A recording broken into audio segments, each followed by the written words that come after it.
Welcome to a new episode of Talks with Zeina. Today's episode, we are interviewing a young female entrepreneur. We're going to discuss what drives her, the challenges and the opportunities she has faced, and why she came to this decision of starting a business. Our guest today is Maryam Al-Gafari, and I'm going to let her introduce herself. Welcome, Maryam. Please introduce yourself. Hello, thank you for having me. Salam alaikum. My name is Maryam Al-Gafari and I am the co-owner of Bisht Heritage. Bisht Heritage is a clothing brand that we have started that incorporates our heritage in a modern way. That's very nice. Let's start at the beginning. When was the moment when you realized like you don't want to be employed and this is the road you want to take and you want to, start this adventure? Well, actually, it started from the support of my family. I wasn't really interested in this, but they saw potential in me, alhamdulillah, and from their support and their encouragement, I was really inspired and encouraged to move on forward. Very nice. So you are a part of a generation that is redefining entrepreneurship. We see now like a big number of young entrepreneurs like yourself. What are some of the myths that you think people believe about younger people trying to start their own businesses? Well, actually, it's about younger Emirati females because I know many entrepreneurs that are Emirati females and they're very hardworking. The myth is that they're not as hardworking as they seem and they're lazy. But actually, it's the exact opposite. When an Emirati girl wants something, she goes for it and she finishes the job. Very nice. When you decided, well, I know that you are a recent graduate, a couple of years Yes. only from university, and then now that you're doing this role, what is something that you find like a skill that you needed to learn that you didn't learn in university, but yet you needed it for your job? Well, actually, confidence and networking. Networking with the right people because university doesn't really teach you how to network with the certain group of people that you need to be networking with. And confidence, of course. Confidence is the most important thing because if you don't have confidence, you won't be able to network. Very true. So, if we were to if we were to change how these two things are taught at university, how do you think confidence should be taught? Through what? Well, actually, through practicality, through practical projects. Because I think, okay, exams, like, yeah, they're important sometimes, but projects are way more important when you see people actually, the students, where they actually work on something, they gain the confidence because they need to be speaking in front of a large group of people as well. So, more classroom experience in Yeah. public speaking, Yes. presentation. Yes. Not just classroom experience, actually, outside as well. Okay. What about the other skill, Networking. networking? How would you do that as a student? Well, actually, networking is very easy. For instance, in Bisht Heritage, for my brand, since I have another full-time job, I network there simply with the girls, with my coworkers. I just tell them, my brand, blah blah blah, and everyone supports and yeah. How if we were going to teach networking at university, because this is very interesting, how would they do that? Through what? Like, how would they do that? Because someone's going to come and say there's no room for this skill in academic education. How would they do that? This skill doesn't need room. It's just like a small part that they can just introduce. Because honestly, after when I was in the university, I didn't even hear the word networking. I didn't know what it meant Yeah. until I started working outside and everything. That's when I knew. Very nice. So now, going back to confidence. Now, confidence is a very delicate balance. How do you make sure that you're on the confident side, but not the arrogant side. So, eh, confident people do not need to flaunt. Yes. They don't need to flaunt. When a person is arrogant, they are insecure, which is why they need to show more. I'm like this, I'm like that, I did this, I did that.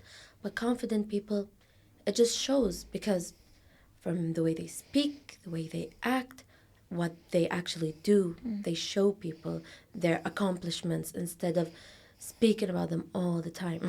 Do you think there's a difference between if we're talking about young males and young females when it comes to confidence? Is it harder for a young female entrepreneur to portray confidence but not come across as arrogant? Honestly, no. No. I think if they wanted to make it different, yeah, they can. But it's like an excuse. It's an excuse for them. No, there's no difference. Very nice. Do you think that university now and what they are teaching at university is really preparing young people for the real world, for the workplace? Honestly. Honestly, it builds a foundation. It doesn't prepare them 100% at all, but it definitely builds a foundation for them to move on forward.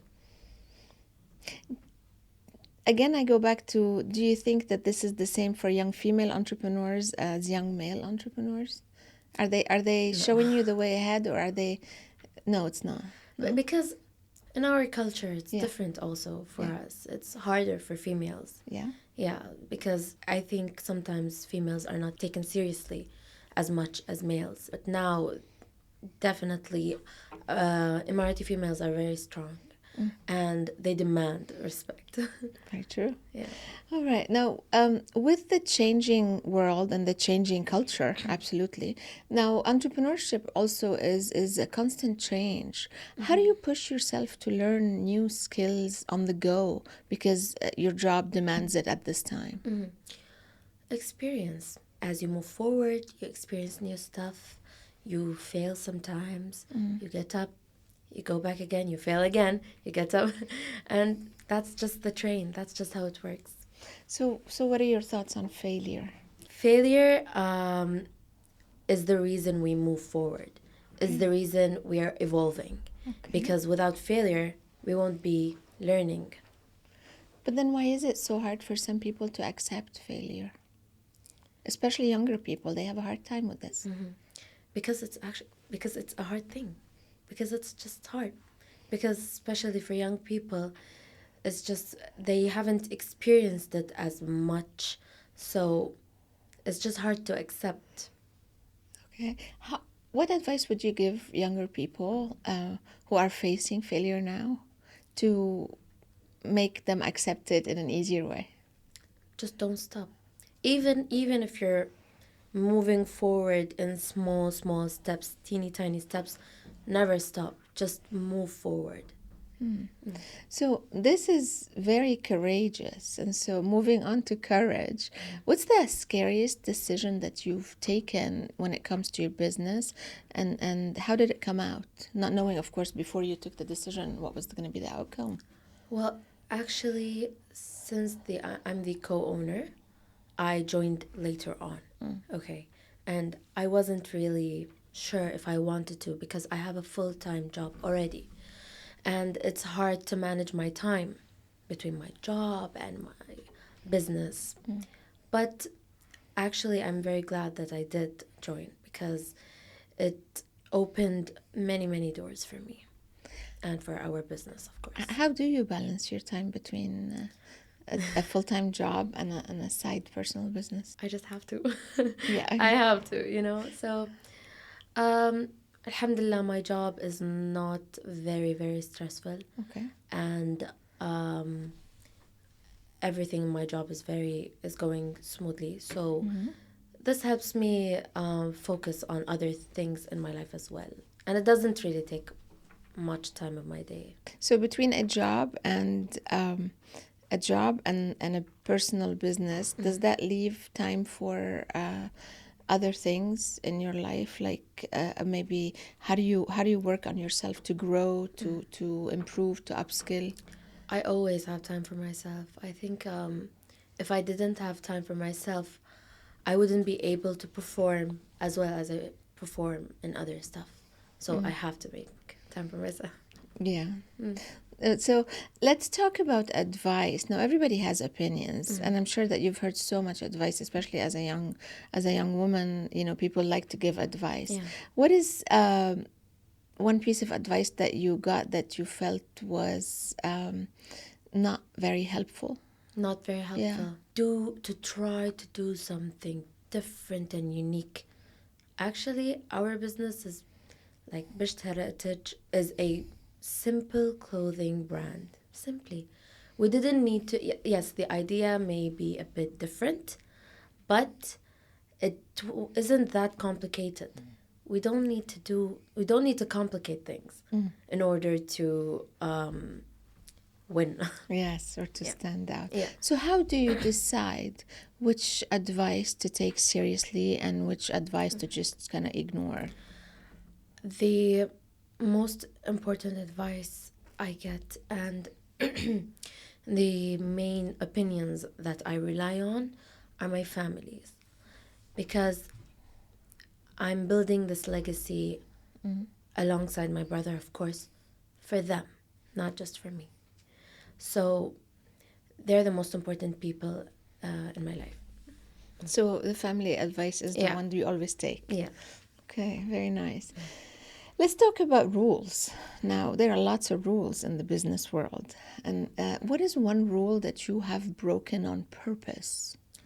A As I business rule. said, Yeah. actually, the simplicity.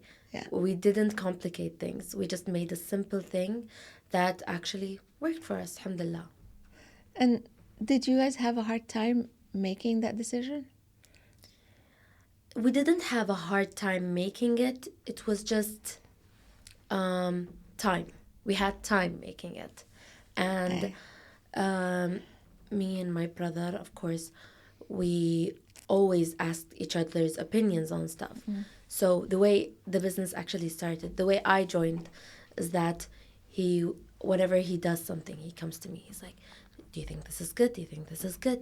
Do you think this is good?" I'm like, "Yeah, yeah, yeah, yeah." So we didn't have a hard time. We just had time. So it took a while. Yeah, it took a while. All right. So let's talk about credibility. Now, you're a very young female, and you're a fresh graduate. And what do you find any challenges when it comes to other people taking you seriously as a young entrepreneur, like as taking your credibility seriously? Yes.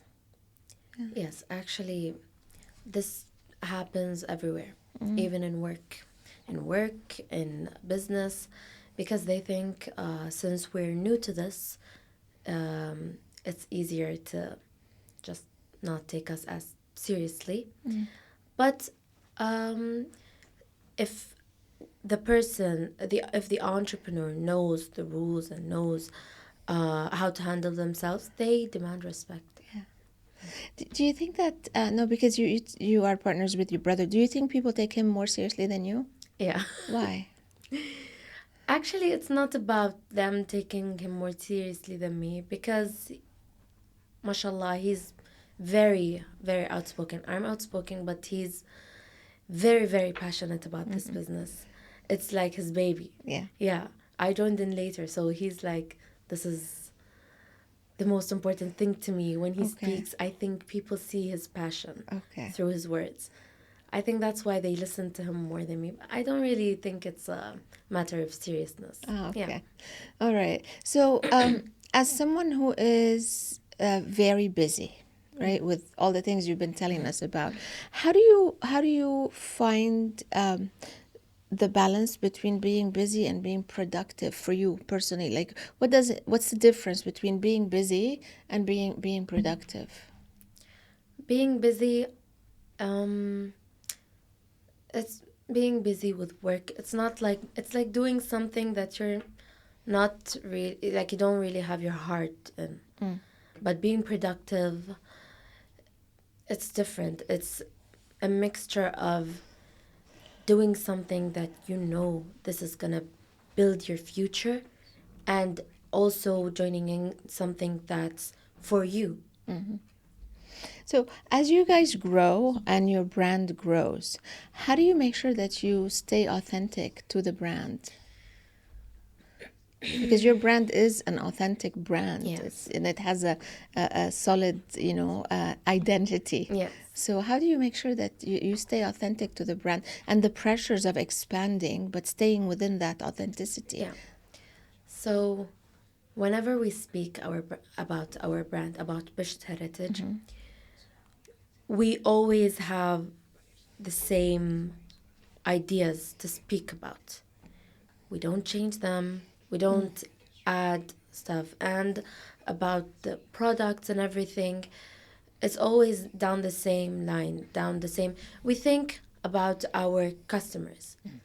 What will they like? Yeah, because Emiratis, they love anything that has something to do with the UAE. Of course, Yeah, yes. because we love our country so much. So they love supporting Emirati entrepreneurs, Okay. which is why we included our heritage Yes. in the brand. Yes, very good. Now, through all this experience that you've had now being an entrepreneur, what is one truth about entrepreneurship that you found to be counterintuitive? Like when you thought about it before, it's not what it looked like. So I think I didn't really see the bigger picture before, but now I think it's just an ocean. It's not easy. It's not. And I think that the most important thing about it is just taking your time and having time and actually putting in the hard work. A lot of people think it's easy, No, it's not. right? To start a It's business, not. run a business, but clearly it's not. It's So looking back now in these, I think a couple of years that you guys been at this, so looking back at that person, at Maryam then, what advice would you give her from this perspective now? I would tell her, do the exact same thing you were doing. Ah, Yeah. don't change anything. No, just work a bit harder. Okay. Well, thank you very much. For lovely Thank you. conversation. Lots of inspiring things to you have shared with us today. Thank you very much. Thank you for having me.